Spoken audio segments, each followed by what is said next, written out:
찬양 고맙습니다.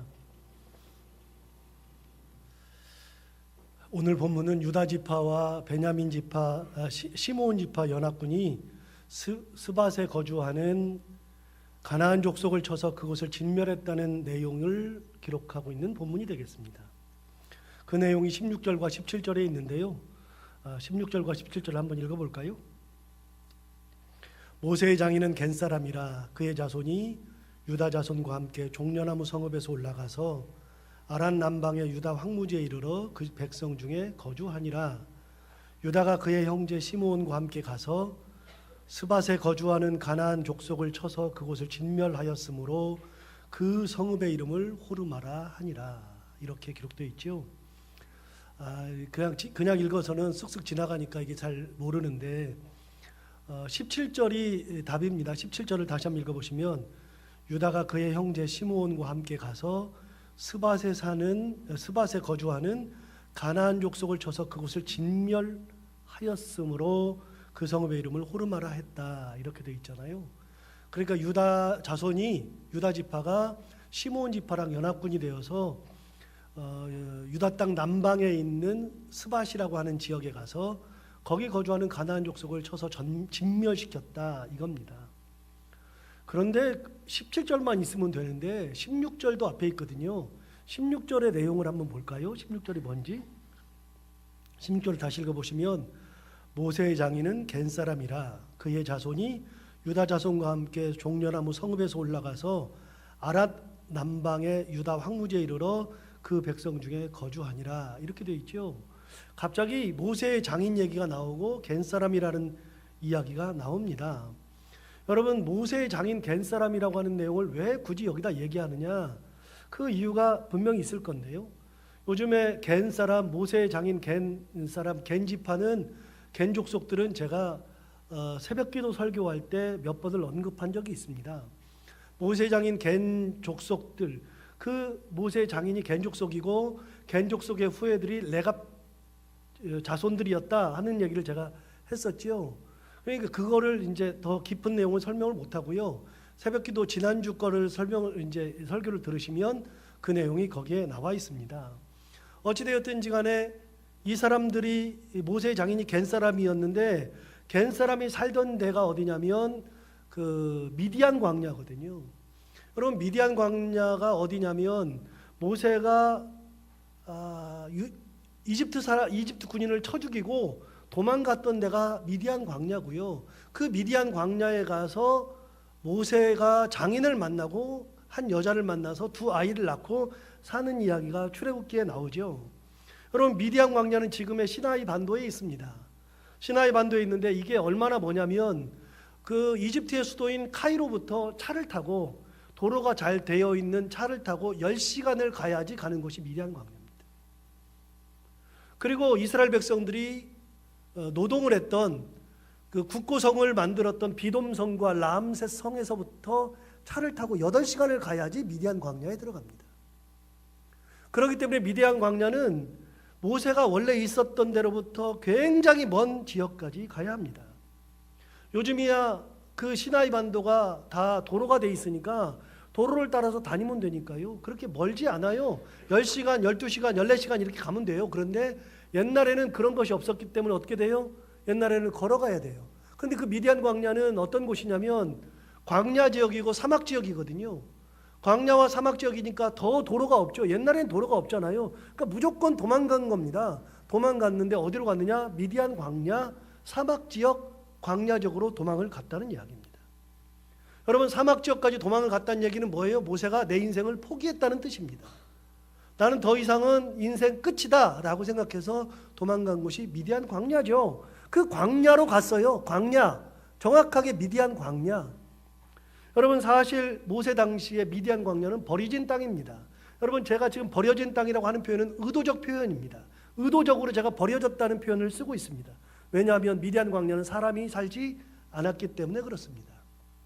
실제로 이집트 사람들은 어디에 살았냐면 나일강 근처에 모여 살았습니다. 나일강이 남쪽부터 북쪽까지 쭉 이어졌는데 그 길이가 우리나라 한반도를 몇 개를 더한 것과 같습니다. 쭉 굉장히 깁니다.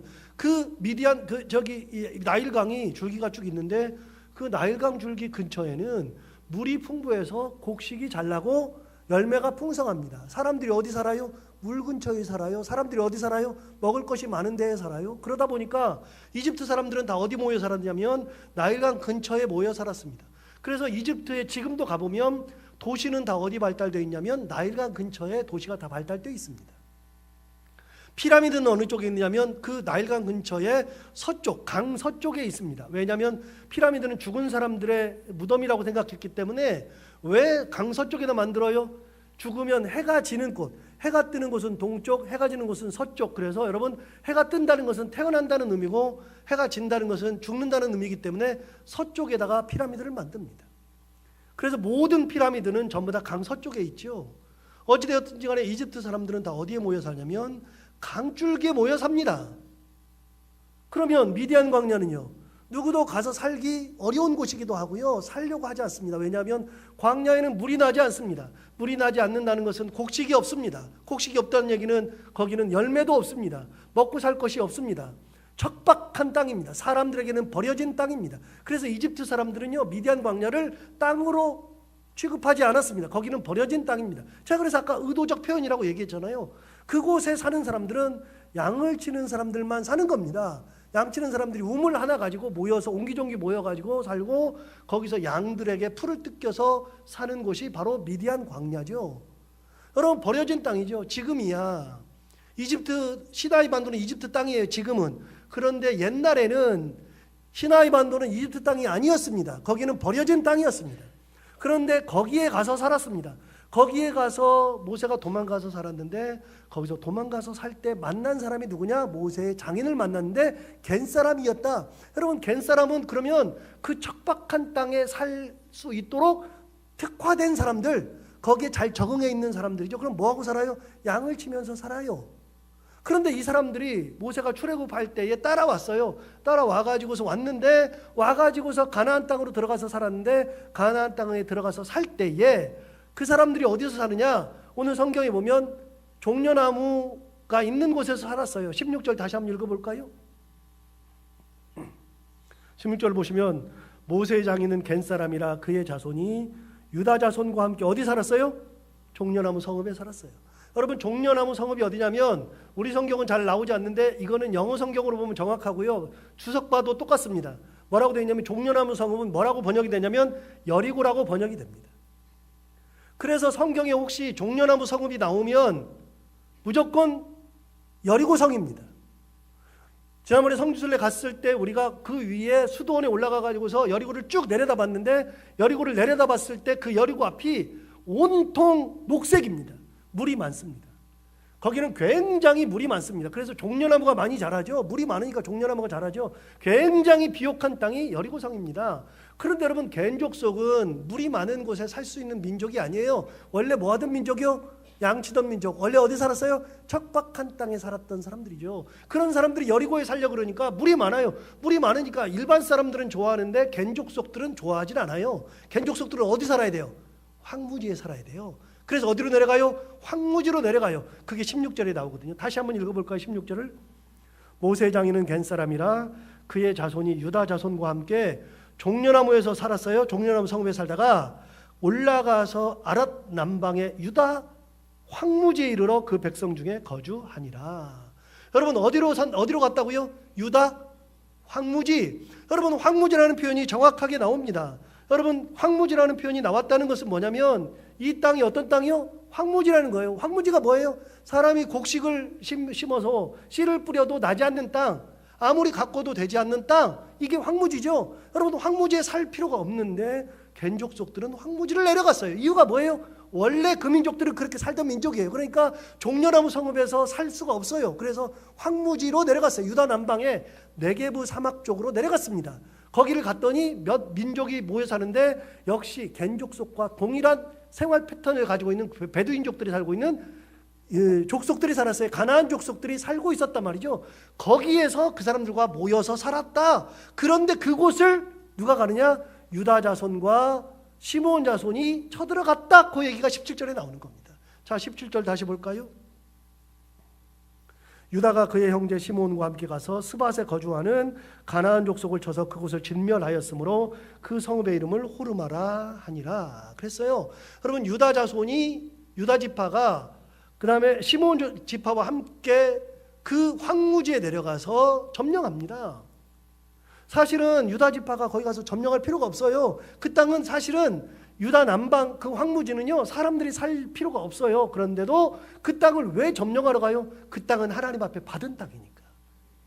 점령을 하러 가는데 성경은 놀랍게도 그 땅에 가서 점령을 하러 갔을 때에, 여러분, 점령부터 어려워요. 그 땅은 물이 없으니까 점령부터가 어려워요. 굉장히 어려운데 그 땅을 점령하러 갔을 때에 오늘 성경은 뭐라 그러냐면 거기에 가서 진멸을 했다라고 되어 있죠.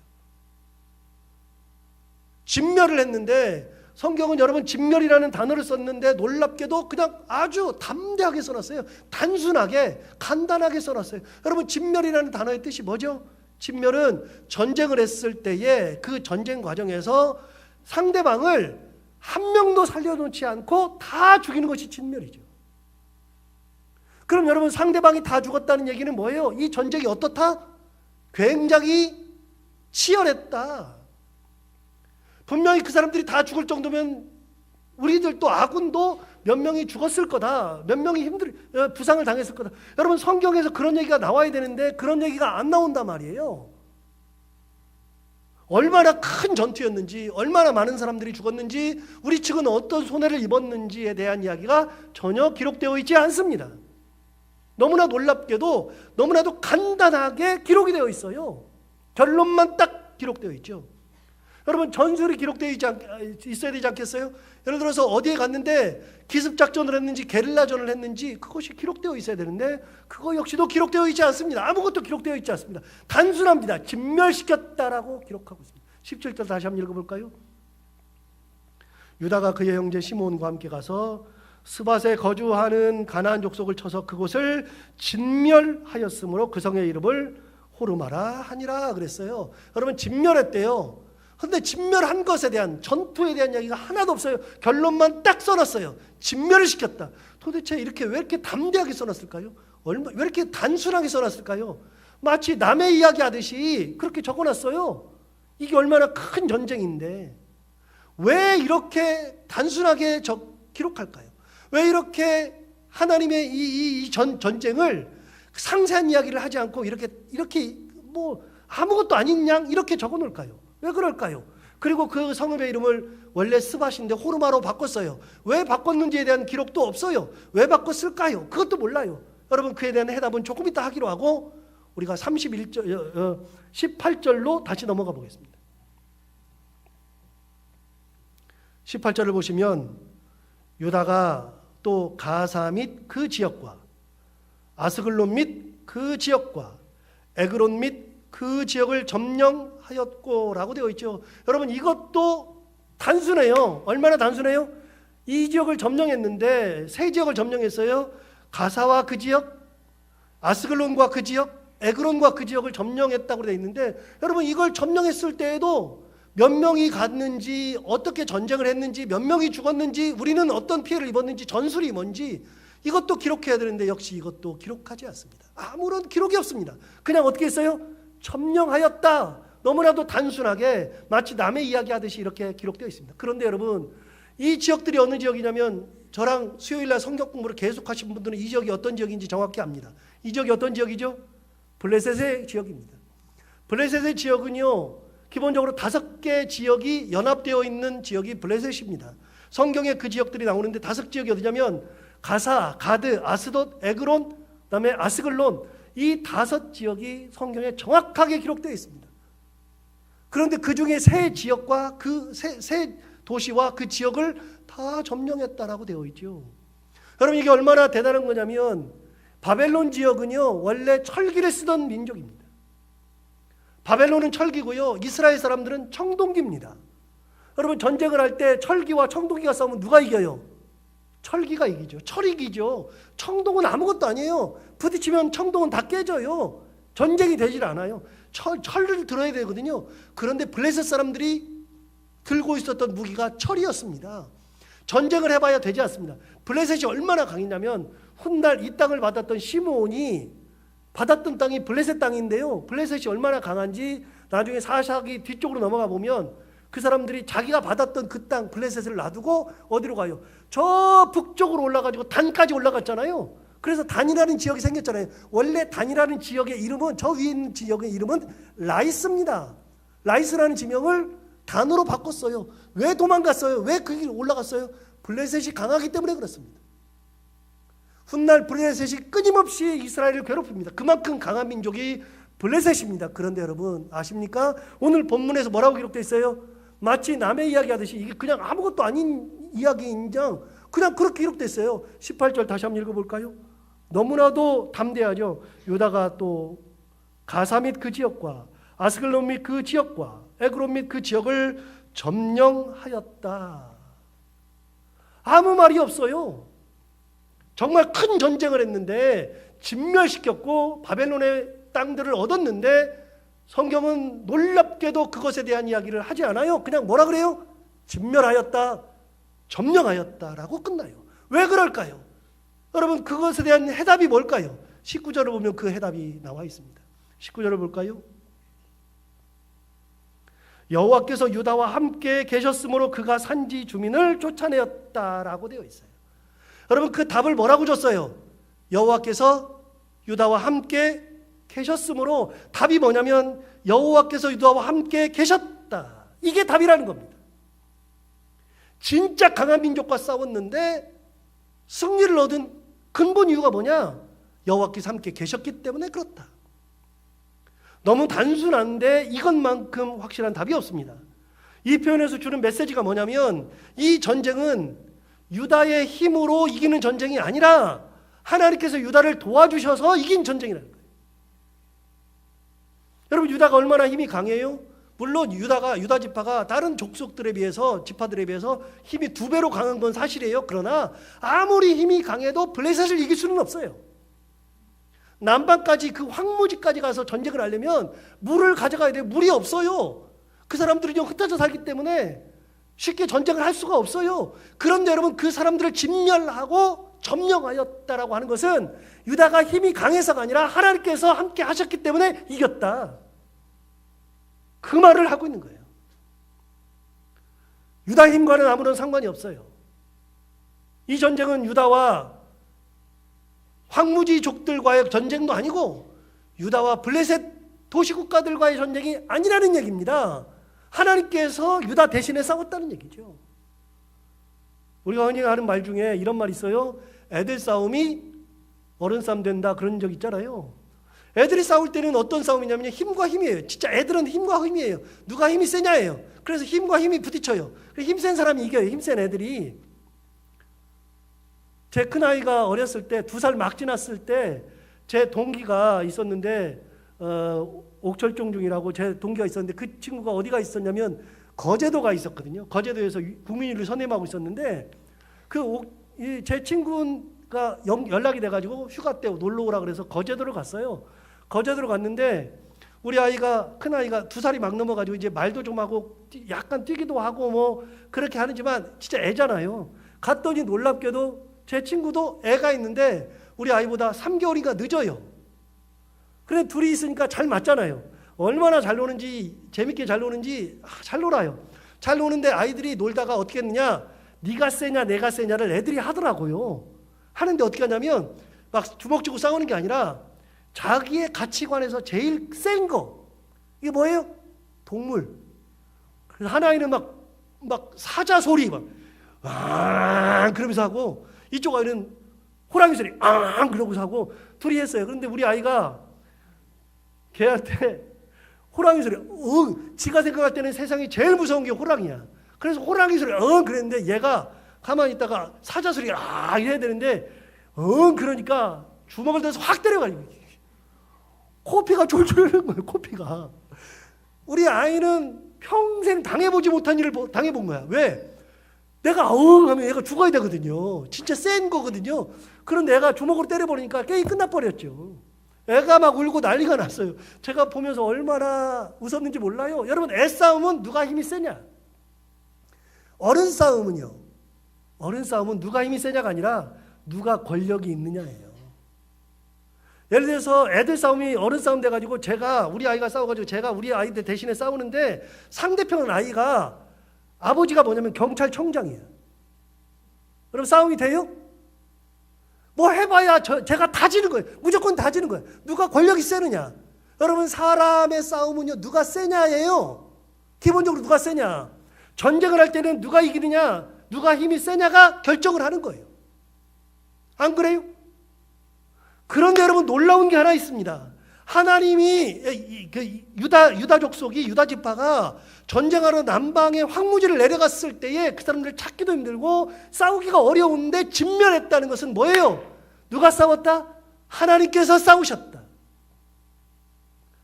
블레셋과 전쟁을 할 때 그 도시들은 쉽게 무너질 도시가 아니에요. 진짜로 쉽게 무너질 도시가 아니에요. 그런데 그 도시들이 뭐 했다고요? 점령당했다. 누가 싸웠다? 하나님께서 싸우셨다. 여러분, 하나님께서 싸우시면 전쟁이 달라져요. 사람과 사람의 싸움이 아니기 때문에 전쟁이 달라지는 거예요. 여러분, 이럴 때 생각이 안 들어요? 도대체 유다는 몇 명이 죽었을까? 나왔잖아요. 진멸했다 그랬으니까 한 사람도 그 사람들 못 살았죠. 그럼 유다는 몇 명 죽었어요? 질문할 만하잖아요. 블레셋과 전쟁할 때 점령했다 그랬으니까 유다는 얼마나 부상을 많이 입었을까? 그런 생각이 들잖아요. 그런데 여러분, 놀랍게도 그런 질문을 할 필요가 별로 없어요. 왜요? 하나님이 들어섰거든요. 하나님이 들어선 전쟁은 달라요. 여러분 보세요. 예를 들어 볼게요. 하나님이 들어섰을 때 여리고성이 무너져요. 여리고성이 무너질 때 놀라운 일이 벌어졌죠. 여리고성을 무너뜨릴 때 이스라엘 사람 중에서 몇 명이 죽었죠? 몇 명 죽었어요? 단 한 명도 죽지 않았어요. 누구만 죽느냐? 여리고성에 있었던 사람들이 다 죽어요. 그런데 여리고성에서도 살아남은 사람들이 있었어요. 누가 살아남냐면 기생 라합이 정탐꾼들을 살려줄 때, 도와줄 때 뭐라 그러냐면 너희들이 올 때 우리를 살려달라. 나와 내 부모와 내 형제와 나랑 관련 있는 사람들은 살려달라 그랬더니 정탐꾼들이 오케이, 알았다. 그렇게 했어요. 그런데 여러분, 여리고성이 무너질 때에 싹 다 무너졌다고요. 무너지는데 싹 죽었어요. 여러분, 이 라합을 비롯한 이 사람들이 여리고성이 무너질 때 밖에 있었어요? 아니요, 같이 있었다고요. 같이 있는데 거기서 무너지는데 놀라운 거 아니에요? 여러분, 같이 무너지는데 어떻게 그 사람들만 싹 살아날까요? 하나님이 그 사람들만 쓱 드러냈어요? 다 무너져가지고 다 죽는데 그 사람들만 살아나요. 여러분, 이게 뭐예요? 하나님께서 함께 하시는 거라고요. 놀랍게도 그 사람들만 살아났어. 그게 더 어려워. 다 죽는 거는 쉬워요, 차라리. 근데 그 중에서 몇 명만 살려내는 것이 너무나도 어려운 거잖아요. 근데 하나님께서 그 사람들만 골라서 살려내셨다. 그때 이스라엘 사람들은요, 단 한 사람도 죽지 않았다. 여러분, 누가 싸웠어요? 이스라엘 백성들이 한 게 뭐 있어요? 이스라엘 백성들이 싸운 게 아니고 하나님이 싸우시니까. 홍해가 갈라질 때 보세요. 홍해가 갈라졌을 때 이스라엘 백성들이 바다를 건너다가 그 앞에 이집트군한테 몇 명 찔려 죽었죠? 여러분, 바다 건널 때 몇 명이 빠져 죽었죠? 이스라엘 사람들은 단 한 사람도 죽은 사람이 없어요. 지나갔어요. 지나가는데 이집트군이 따라 붙을 수 있는데도 못 따라와요. 그냥 눈앞에다 두고도 못 따라가요. 왜요? 그 길목을 하나님께서 불기둥으로 막으셨거든요. 여러분, 불기둥이 있으니까 당장 가면 죽일 수 있는데도 죽일 수가 없어요. 그래서 못 따라가고 있어요. 이스라엘 백성들이 다 지나갔어요. 다 지나가고 불기둥을 거두니까 이집트군이 따라 들어가서 홍해를 들어갔는데 홍해에 들어가서 어떻게 됐어요? 몰살했어요. 진멸당했다고요. 여러분, 하나님의 전쟁, 하나님이 들어서면 어떤 일이 벌어진다고요? 나는 아무런 상관이 없어요. 나는 해를 입지 않아요. 출애굽할 때 한번 볼까요? 출애굽할 때 마지막 재앙의 10가지 재앙 중에 마지막 재앙이 장자가 죽는 재앙인데, 장자가 다 죽었을 때 어떤 일이 벌어졌어요? 하나님이 말씀하셨어요. 너희들은 양을 잡아서 양의 피를 문의 좌우 인방과 설주에다 다 발라라. 여러분, 좌우 인방과 설주를 하면, 좌우 인방과 설주하면 놀랍게도 십자가가 된다 그랬잖아요. 십자가 형태. 피를 좌우 인방과 설주에다 다 붙였어요. 다 발랐어요. 다 발랐을 때 천사가 내려오는데, 천사가 내려와서 그 집을 딱 들어가려고 그러는데 문에 좌우 인방과 설주에 피가 딱 묻혀 있으면 그 집을 들어가려고 그러다가 싹 넘어갔다. 이게 뭐라고요? 유월이라고 그랬잖아요. 유월. 넘어간다는 뜻이라고 그랬잖아요. 놀랍게도 하나님의 말씀을 들었던 사람들의 가정은 장자가 죽지 않는 놀라운 은혜가 있었어요. 그런데 여러분, 더 놀라운 게 하나 있는 거 아세요?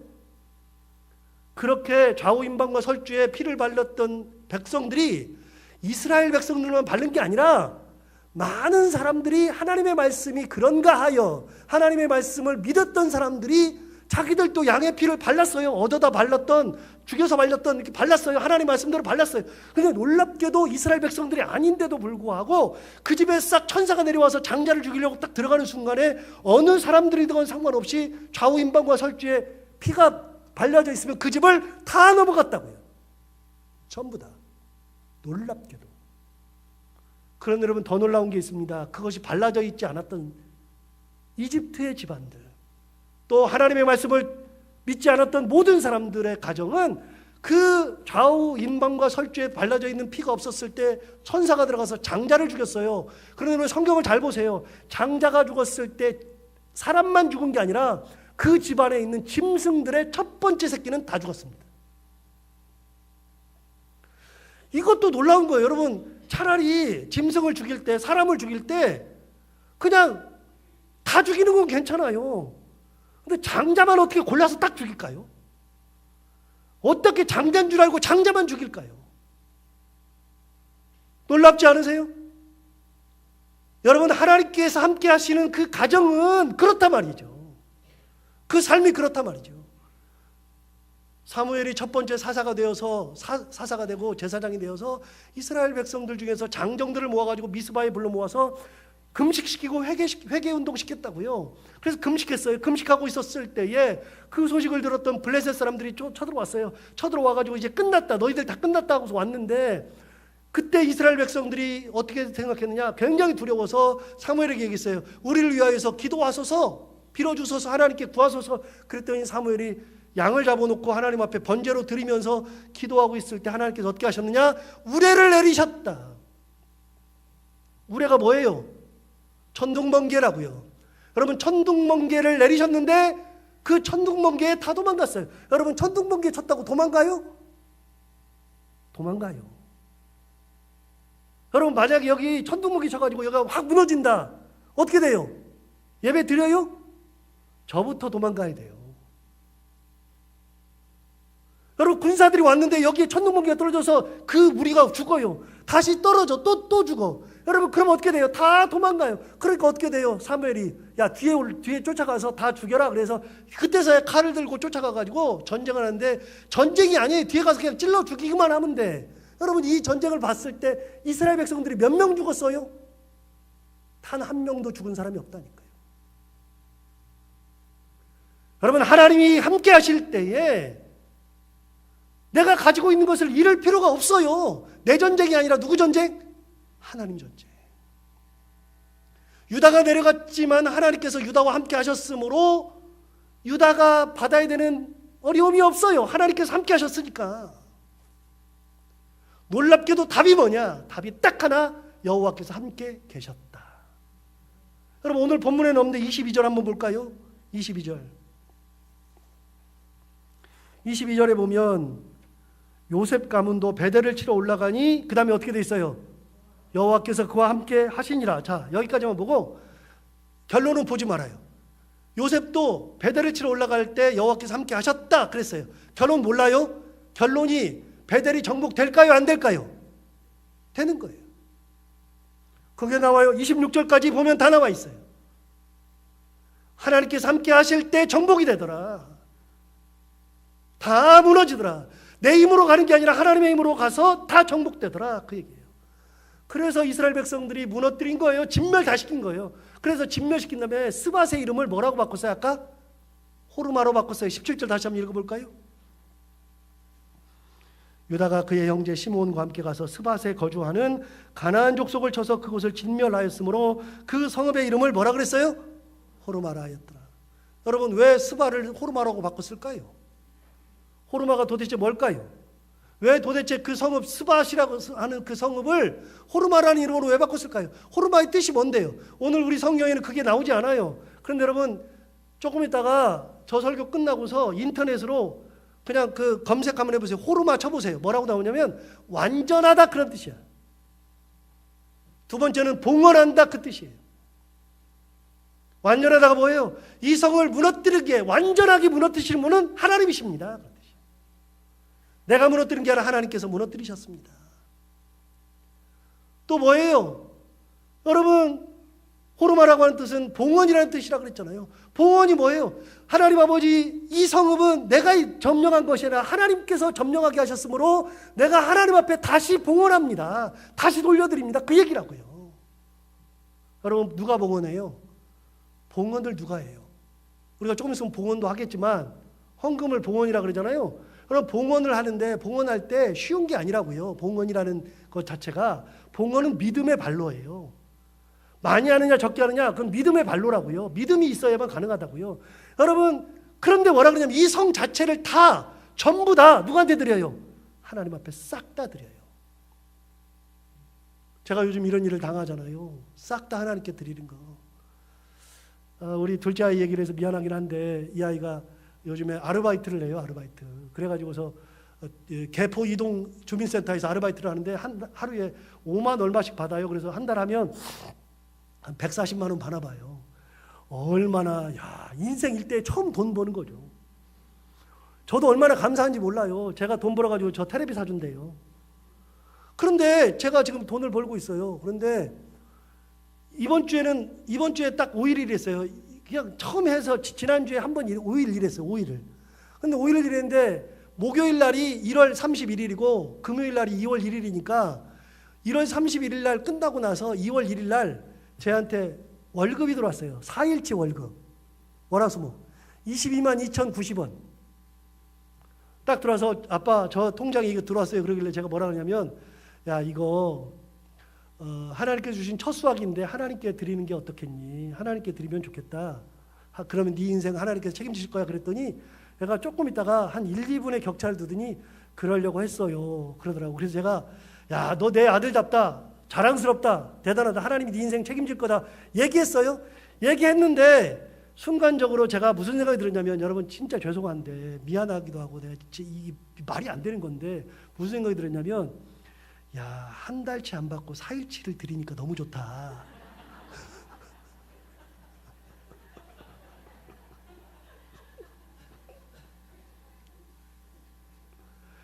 한 달치면 140만 원이라는데 제가 그랬어요. 그렇게 하길래 뭐라 그러냐면, 첫 수확을 하나님께 드립니다 해서 22만 원 드려라. 오늘 22만 원 지가 헌금할 거라고요. 난생 좀 지가 번 돈으로 첫 수확을 드리는데, 제 생각에, 야, 한 달치였으면 140만 원 드리는 건데 22만 원으로 끝났다, 이 생각이 저한테 들더라고요. 목사도 이런 생각한다고요. 여러분, 140만 원 드리는 거 쉬운 게 아니라고요. 그래서 제가 오늘 아침에 일부 예배 이 설교하고 나서 곰곰이 앉아가지고 생각했어요. 야, 너 참 대단한 놈이다. 이게 목사가 할 얘기냐? 제가 지금 우리 아이한테 동의도 안 받았어요. 안 받았지만 140만 원 드리라고 제가 하려고 그래요. 다 받아서 다 드려라. 봉헌이 쉽게 돼요? 하나님 앞에 다시 돌려드리는 게 쉽게 되냐고요? 이게 잘 안 되는 거예요. 믿음이 있을 때만 가능한 거예요. 믿음이 있을 때에만. 이스라엘 백성들, 유다 족속들이 어떻게 했어요? 그 성을 딱 얻었을 때 처음 드는 생각이 뭐냐? 아, 하나님께서 함께 하셨지. 하나님께서 도와주셨지. 하나님께서 완전하게 이기게 하셨지. 그래서 이름을 확 바꿨어. 하나님, 이거 하나님 거예요. 봉헌합니다. 그래서 호르마라고 딱 바꿨다고요.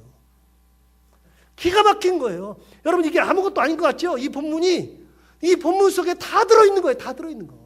전부 다. 야, 이런 봉헌한다. 이런 봉헌. 하나님께서 책임지는 인생 살아가는 것이 얼마나 중요하냐. 내가 내 인생을 책임지고 가는 게 아니라 하나님께서 내 인생을 책임져 주시는 인생. 하나님께서 나와 함께 하셨을 때, 여호와께서 함께 하셨으므로, 계셨으므로, 중요한 표현들이 계속 나와요. 그런 표현들이 사사기에도 계속 나오기 시작하는데, 여러분, 하나님께서 함께 계셨으므로 그 다음은 볼 게 없어요. 여러분, 그러니까 간단히 정하는 거예요. 간단히 적는 거예요. 진멸하였다, 점령하였다. 여러분, 기록할 게 없어. 우리는 뭐 아무것도 아닌데, 우리가 싸운 것도 아닌데 결과만 쓰면 돼요. 자, 항상 말씀드리지만 성경은 언제 기록됐다고요? 사사기를 기록할 때 사사기 그때마다 기록한 게 아니라, 사사기는 나중에 기록한 거고 사무엘도 나중에 기록한 거고 나중에 다 기록한 거야. 나중에 다 기록했는데 나중에 보니까, 이걸 기록할 때 보니까 수백 년이 지났을 때 보니까 그 일을 기억하고서 기록하는데, 기록할 때 보니까 어떻게 해요? 진멸했어. 설명할 필요가 없어요. 하나님께서 역사하신 게 지금 몇백 년 지나고 보니까 아무것도 아니야. 그런데 하나님께서 함께 하시는 게 이게 대단한 거거든요. 대단한 거. 이게 하나님께서 함께 하시는 은혜. 우리 모두의 삶이 이런 은혜, 하나님께서 함께 하시는 그런 은혜가 가득한 삶을 살아가는 모든 분들이 다 되기를 바랍니다. 기도하겠습니다.